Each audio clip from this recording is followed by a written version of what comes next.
Good morning everyone. आज देखते हैं डिफिनिट इंटीग्रेशन का ये सवाल। चलिए इसको बनाते हैं। इसमें क्या करते हैं, चूंकि ये इस फॉर्म में है इंटीग्रेशन x बटे एक्स स्क्वायर प्लस 1 dx और लिमिट दे रखा है 2 से 3। ये x के फॉर्म में है। हम यहाँ पे हर को कुछ मान लेते हैं। हर को यहाँ पे इसलिए मान रहे हैं ताकि इसका डिफ्रेंसिएशन करने के बाद ऊपर वाले के पदों में मेरा मान आ जाए, फिर जाके हम उसको आसानी से सॉल्व कर सके। तो चलते हैं। तो यहाँ पे मान लीजिए कोई भी स्मॉल लेटर के बराबर, तो मानते हैं माना कि z बराबर एक्स स्क्वायर प्लस 1, z बराबर एक्स स्क्वायर प्लस 1। जिस तरह से x एक चर है, यहाँ पे जो x है ये चर है, तो ये z भी एक चर ही है। z भी एक यहाँ पे चर है। चलिए यहाँ पे इसका डिफरेंशिएशन निकाल लेते हैं। डिफरेंशिएट करने पर क्या हो जाएगा, dz बटे dx बराबर, इसका भी डिफरेंशिएशन होगा x के रिस्पेक्ट में x square plus 1 dx। x के रिस्पेक्ट में डिफरेंशिएशन जब करेंगे तो देखिए इसका अलग होगा और इसका अलग होगा, तो ये हो जाएगा d एक्स स्क्वायर बटे dx प्लस d1 का हो जाएगा, दोनों का अलग अलग करेंगे। चलिए dx स्क्वायर, इसका डिफरेंशिएशन क्या हो जाएगा 2x और इसका क्या हो जाएगा 0, यानी कि ये डिफरेंशिएशन आपका आ गया 2x। dz बटे dx बराबर 2x आ गया। हमको क्या करना है, x ऊपर में x और dx है, तो x dx का मान निकाल लेना। वो कैसे निकलेगा, देखिए आपका ये आ चुका है dz बटे dx बराबर 2x। ये आ गया है। x dx का मान निकालना है। देखिए x dx, अगर इसको इधर भेज देते हैं, गुणा कर देते हैं तो मान निकल जाएगा। 2 को यहां डालेंगे तो ये देखिए dz, तो क्या हो जाएगा dz बटे, इस 2 को इधर ला लिए, इधर लाने का मतलब है बराबर के इस तरफ, तो 2 हो जाएगा बराबर, ये x है और ये dx उधर जाके गुना होगा, तो x इंटू dx आ गया। अब इस मान के बदले में हम यहाँ पे x dx के बदले में dz बटे 2 को पुट कर देंगे और एक्स स्क्वायर प्लस 1 को हम माने ही है z, तो ये पूरी तरह से z वाले चर के फॉर्म में आ गया। लेकिन अभी एक चीज नहीं आया है, देखिए इंटीग्रल जो है, लाइट जाने की वजह से प्रॉब्लम आ गई थी।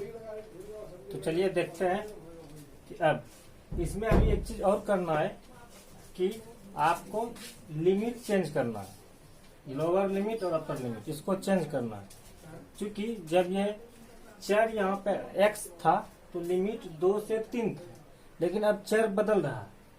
चर यहाँ पे आपका z आएगा, जब हम करेंगे z के थ्रू तो चर आ जाएगा z, तो यहाँ पे लिमिट भी चेंज होगा।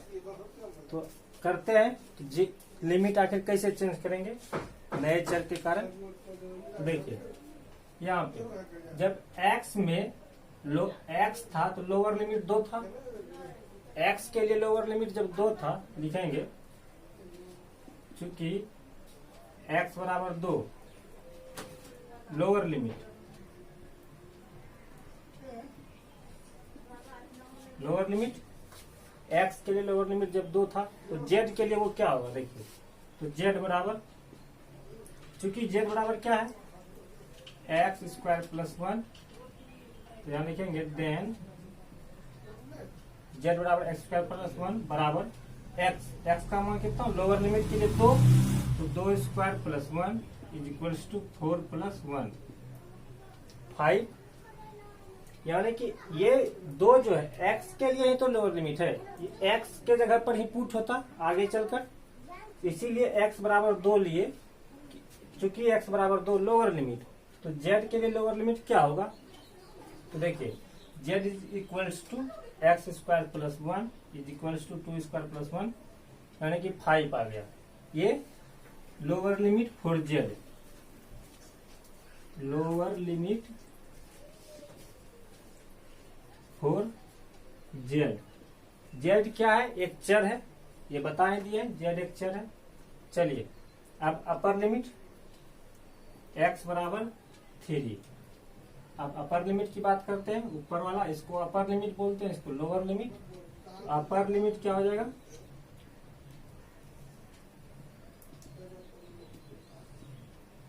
अपर लिमिट देखिए x बराबर 3 रख देंगे इस बार, क्योंकि z बराबर एक्स स्क्वायर प्लस 1 है, तो हो जाएगा 3 square plus 1 is equals to 9 plus 1 is equals to 10। ये हो जाएगा आपका upper limit for Z. Z के लिए अपर लिमिट हो गया। चलिए अब इसको सॉल्व करेंगे पूरी तरह से चेंज करके, और इसको आई बराबर ले लीजिए, क्योंकि ये इंटीग्रेशन निकाल रहे हैं इसलिए आई ले लिए।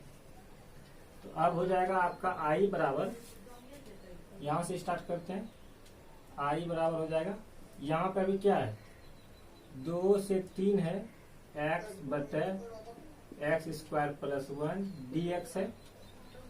अब क्या करेंगे देखिए, अब ले लेते हैं 5 से 10, क्योंकि सब कुछ चेंज हो जाएगा, x पूरा चर z के चर में कन्वर्ट हो जाएगा। 5 लोअर लिमिट 10 अपर लिमिट, 5 से 10 इंटीग्रेशन 5 to 10।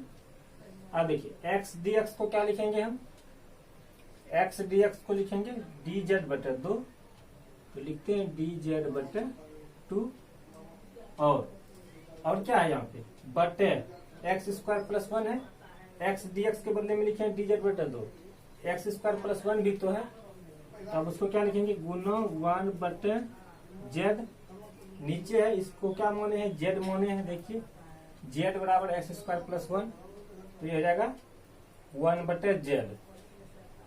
अब देखिए बराबर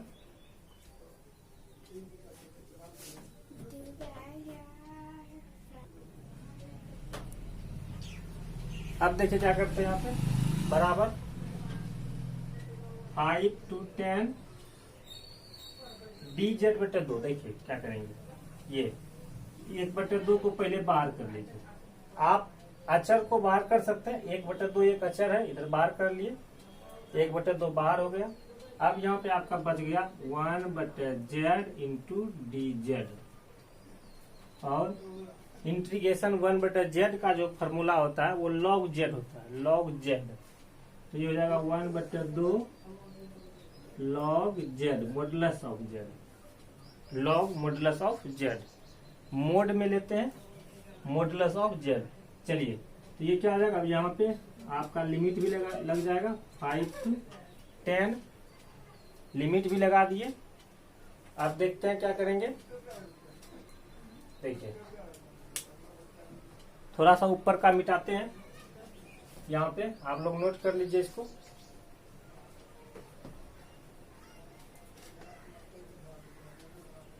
आई बराबर लिखेंगे, आई बराबर ये 1 बटे 2 है, और देखिए लिमिट का मान पुट कर देंगे, लिमिट का मान पुट कर देंगे, पहले अपर लिमिट का मान पुट करते हैं फिर लोअर लिमिट का, तो यहाँ पे हो जाएगा log z के जगह पे क्या रखा जाएगा 10, modulus of 10 log 10 minus log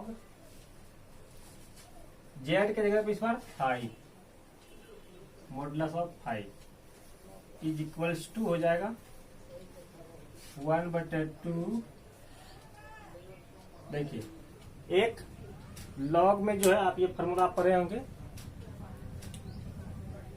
इस तरह से, log a बटे b is equals to log a minus log b, log a बटे b is equals to log a minus log b। तो यहाँ पे इसी फॉर्मूला का हम प्रयोग करेंगे, इसके बदले में ये भी तो लिख सकते हैं, यहाँ पे वही है log a minus log b है, तो इसके बदले में हम ये लिखेंगे log a बटे b, log a बटे b। तो यहाँ पे प्रयोग करते हैं log 10 बटे 5, तो ये कट जाएगा 5 से 2 बार में। अब देखिए ये आ जाएगा आपका 1/2 log 2। आपका आंसर अगर इस फॉर्म में है तो इसको मान लीजिए, या आप इसको अभी और आगे कर सकते हैं। देखिए आगे कैसे करेंगे, ये log 2 पे पावर हो जाएगा 1/2। ये क्यों होगा, तो देखिए एक फॉर्मूला ये भी होता है, ये log m to the power अगर n रहता है तो ये n आप पावर को बाहर कर सकते हैं, तो ये हो जाएगा n log m, n log m। अगर ये उस पहले से इस तरह से है तो हम इस तरह से भी लिख सकते हैं उसको। तो वही हम यहाँ पर किए हैं कि 1/2 log 2 है, तो इस log 2 पे इसके पावर, इसका पावर बिठा दिए, 2 पे पावर 1/2। 1/2 का मतलब रूट, पावर 1/2 का मतलब होता है रूट। तो ये हो जाएगा आपका log √2। आपका आंसर जिस तरह से है वो आपका आंसर हो जाएगा। तो ये आपका फाइनली आंसर हो गया log √2। इसको आप एक और मेथड से बना सकते हैं, उसको भी मैं बता देता हूं। जैसे कि देखिए, हम चर को तो चेंज करेंगे, लेकिन लिमिट को चेंज करना नहीं जानते हैं या फिर नहीं चाहते हैं, तो हम क्या करेंगे, फिर से उसी चर के फॉर्म में लाएंगे वापस, तो जाके मान पुट करेंगे। देखिए उसको भी करते हैं। और एक फॉर्मूला हम यहाँ पर जो पुट किए थे, ये देखिए यहाँ पे जो हम फॉर्मूला लगाए थे, तो कौन सा फॉर्मूला लगाए थे, देखिए अगर इंटीग्रेशन 1/z है, dz है, तो इसका इंटीग्रेशन ही होता है log modulus of z। log modulus of z plus constant होता है, कोई भी कांस्टेंट। तो उसी फॉर्मूला का हम यहाँ पर प्रयोग किए थे, इसको ध्यान में रखिएगा। चलिए अभी इसको मिटाते हैं, फिर दूसरा मेथड आप लोगों को बताते हैं कि कैसे उससे करेंगे। चलिए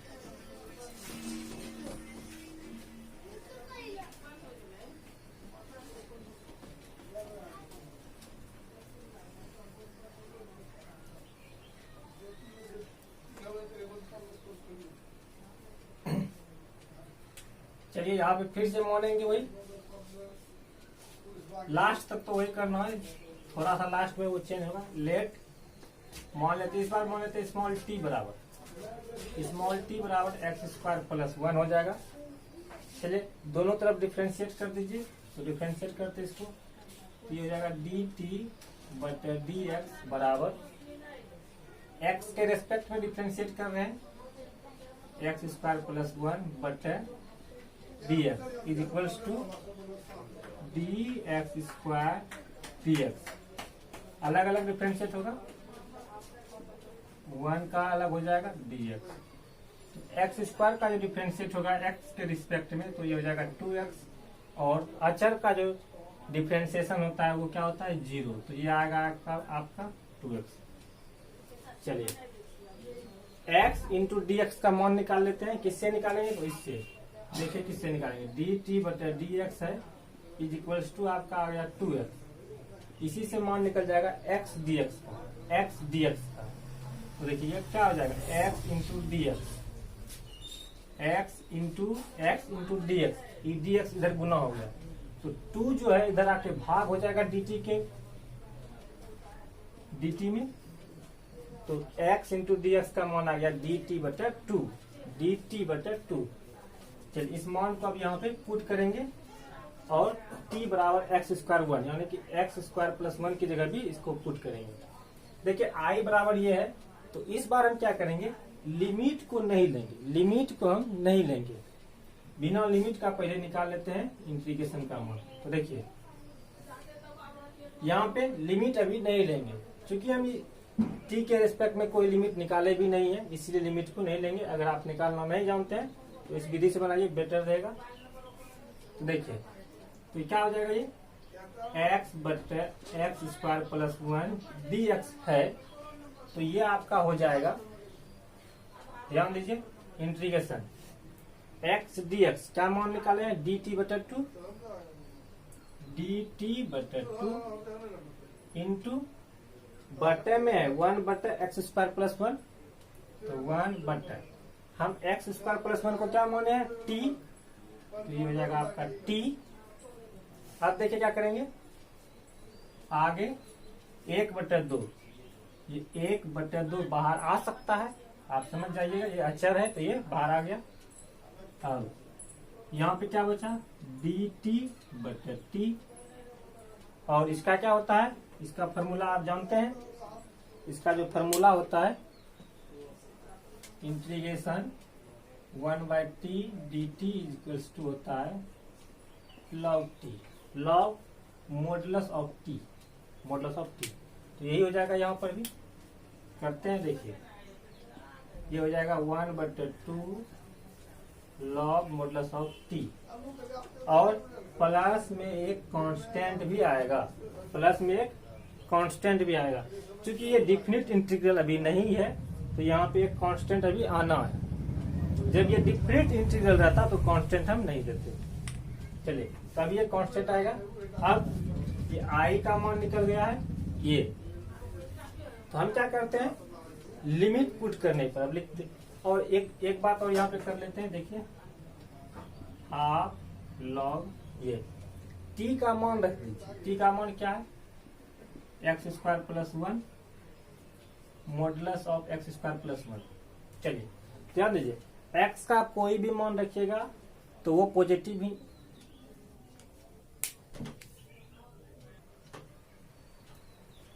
बार बार लाइन कटने के कारण ये प्रॉब्लम आ रही है। चलिए यहाँ पे ध्यान दीजिए, x का कोई भी मान रखिएगा चाहे निगेटिव या पॉजिटिव, तो ये पॉजिटिव ही आएगा क्योंकि एक्स स्क्वायर है, और पॉजिटिव में एक जुटेगा तो वो पॉजिटिव ही रहेगा। इसका मतलब है हम ये मॉडुलस हटा सकते हैं, तो हम मॉडुलस को हटा देते हैं, तो ये हो जाएगा 1/2 log एक्स स्क्वायर प्लस 1, एक सिंपल ब्रैकेट दे दिए, अब ये हो गया। चलिए आप क्या करते हैं, लिमिट को पुट करते हैं, प्लस कांस्टेंट आएगा, लिमिट को जैसे ही पुट करेंगे कांस्टेंट गायब हो जाएगा। चलिए वो भी देख लेते हैं। चलिए लिख देते हैं यहाँ पे, लिमिट पुट करने पर, लिमिट पुट करने पर, चलिए लिमिट पुट करेंगे क्या हो जाएगा, आई बराबर लिमिट आई, आई अभी क्या है आपका 1/2 log एक्स स्क्वायर प्लस 1, ये है प्लस सी। चलिए लिमिट पुट करते हैं, लिमिट पुट करते हैं तो क्या हो जाएगा, लिमिट क्या है मेरा 2 से 3 है, x के लिए 2 से 3 लिमिट रख दिए। अब इसको पुट करते हैं, i बराबर, इसको i डैश लेके चल सकते हैं, ये i चलेगा आपका, क्योंकि i बराबर ये है i बराबर देखिए क्या हो जाएगा 1/2, पहले अपर लिमिट पुट करेंगे 1/2 log, कहाँ पे लिमिट पुट होगा, x के जगह पे, x के स्थान पे लिमिट पुट होगा, तो 3 x के जगह पे आएगा, तो ये हो जाएगा 3 स्क्वायर प्लस 1, और प्लस कांस्टेंट है c के जगह पे 3 पुट नहीं होगा क्योंकि वो कांस्टेंट है, कोई अचर है, अचर वो खुद है, c अचर है तो ये c रह जाएगा, इस पर लिमिट पुट नहीं होगा। चलिए अब देखिए फिर क्या होता है फॉर्मूला, माइनस होता है, आप लोग ये जानते होंगे। अब लोअर लिमिट पुट करेंगे तो lower limit half log x square, x के जगह पे लोअर लिमिट 2 आएगा तो क्या हो जाएगा 2 स्क्वायर प्लस 1, प्लस कांस्टेंट ही रह जाएगा, इस पर लिमिट पुट नहीं होगा। चलिए ठीक है, यहाँ तक आगे ये हाफ लॉग 3 × 9 = 10, 3 का स्क्वायर है 9 1 10, तो log 10 plus C minus plus minus half log 2 दूना 4 प्लस 1 यानी कि 5 log 5 प्लस सी है, प्लस माइनस सी। देखिए ये प्लस सी कांस्टेंट है, ये माइनस सी, इसीलिए आप जब लिमिट पुट कीजिएगा तो कांस्टेंट को नहीं भी लिख सकते हैं, कांस्टेंट को नहीं भी लिख सकते हैं तो काम चलेगा। हम तो भी करके आपको दिखा दिया आखिर कांस्टेंट गायब कैसे होता है, ठीक है। तो ये कांस्टेंट को आप नहीं भी लीजिएगा लिमिट पुट करते वक्त तो कोई बात नहीं है। चलिए इन दोनों से हाफ कॉमन आ जाएगा, हाफ यहां से कॉमन दोनों से आ गया तो क्या बच गया यहाँ पे log 10 minus log 5, log 10 minus log 5। चलिए ये तो यहाँ पे क्या आ जाएगा, इसको आगे थोड़ा सा बढ़ाते हैं तो ये हाफ, ये formula log a minus log b is equals to log a बटे b, log a minus log b is equals to log a बटे b, तो वो लग जाएगा फार्मूला log a बटे b, ब्रैकेट है 10 बटे 5, 10 बटे 5, तो 5 से ये 2 बार में कट जाएगा, इज इक्वल्स टू हाफ, पहले हाफ है आगे में, हाफ log 2 हो जाएगा, हाफ log 2। अब ध्यान दीजिएगा यहाँ पर कि ये आगे में ये किस तरह से आ गया, ये फॉर्म है आपका इस तरह का, अभी आपको फॉर्मूला ये बताए थे, अगर इस तरह का आता है log m to the power अगर n है तो n आप बाहर ला सकते हैं, n log m ये लिख सकते हैं। तो अगर हमारा पहले से इस फॉर्म में है तो ये भी लिख सकते हैं, यानी कि ये n m का घात बन जाएगा, वही ये हाफ 2 का क्या बन जाएगा घात, तो ये हो जाएगा आपका log 2 पे पावर 1/2, और पावर 1/2 का मतलब है रूट, तो इसको हम ये भी लिख सकते हैं log √2। ये आपका आंसर हो गया। पहले मेथड से जब बनाए थे तो यही आंसर आया था, ये सेकेंड मेथड से भी आपका यही आंसर आ रहा है। आप इसमें कोई भी मेथड प्रयोग कर सकते हैं, इससे भी और अच्छा अगर आपको मेथड मिलता है तो उसको भी आप यूज कर सकते हैं। चलिए इस वीडियो में इतना ही रहने देते हैं। आपको कोई भी क्वेश्चन हो तो आप हमको कमेंट में लिखिए, हम उसको हल करके देंगे, चाहे वो 10th का हो, 9th का हो, 11th का हो या 12th का हो। मैथ का कोई भी क्वेश्चन हो, फिजिक्स का भी सेंड कर सकते हैं, हम कोशिश करेंगे कोशिश नहीं बल्कि आपको बना के भेजेंगे ही। और हमारे YouTube चैनल पर अगर आप नए हैं तो इस चैनल को सब्सक्राइब कर लें, लाइक करें, कमेंट करें, शेयर भी कर दिया कीजिए। Thank you.